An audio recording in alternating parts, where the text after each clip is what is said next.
66 ಜಾತಿಗಳನ್ನ Christian ಧರ್ಮದ ಜೊತೆಗೆ ತಳಕ್ ಹಾಕಿದಿರಿ. ನಾಳೆ ಸಮೀಕ್ಷೆ ಆಗ್ತಾ ಇದೆ, ಸೋಮವಾರದಿಂದ ಸ್ಟಾರ್ಟ್ ಮಾಡ್ತಾ ಇದ್ರಿ. ಅಕಸ್ಮಾತ್ ಅವ್ರು ಕೈ ಬಿಡ್ತಿರೋ ಅಥವಾ ಅದ್ರ ಜೊತೆಗೆ ಮುಂದುವರಿಸ್ತಿರೋ ಏನು ಅಂತ ಹೇಳ್ತಾರೆ. ಯಾವ ಜಾತಿಗಳು? ಈಗ ಕ್ರಿಶ್ಚಿಯನ್, ಈಗ ಬ್ರಾಹ್ಮಣ ಕ್ರಿಶ್ಚಿಯನ್,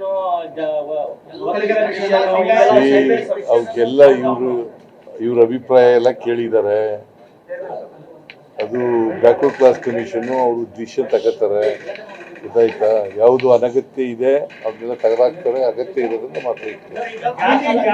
ಆಮೇಲೆ ನೋಡಪ್ಪ, 1,75,000 ಟೀಚರ್ಗಳು ಇದಕ್ಕೆ ಎನ್ಯುಮರೇಟರ್ಸ್ ಆಗಿರೋದು.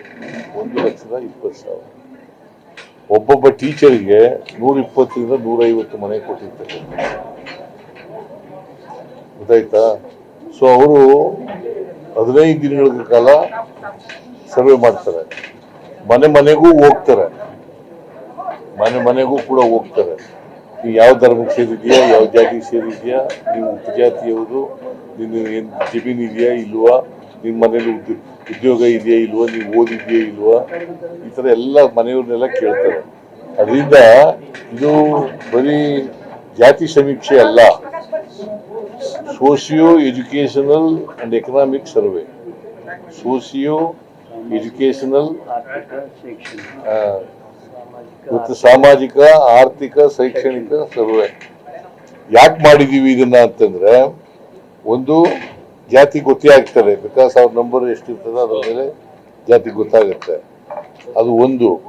ಎರಡನೇದು ಬಹಳ ಮುಖ್ಯವಾಗಿ ಸಾಮಾಜಿಕ, ಆರ್ಥಿಕ, ಶೈಕ್ಷಣಿಕ, ಔದ್ಯೋಗಿಕ ಸಮೀಕ್ಷೆ.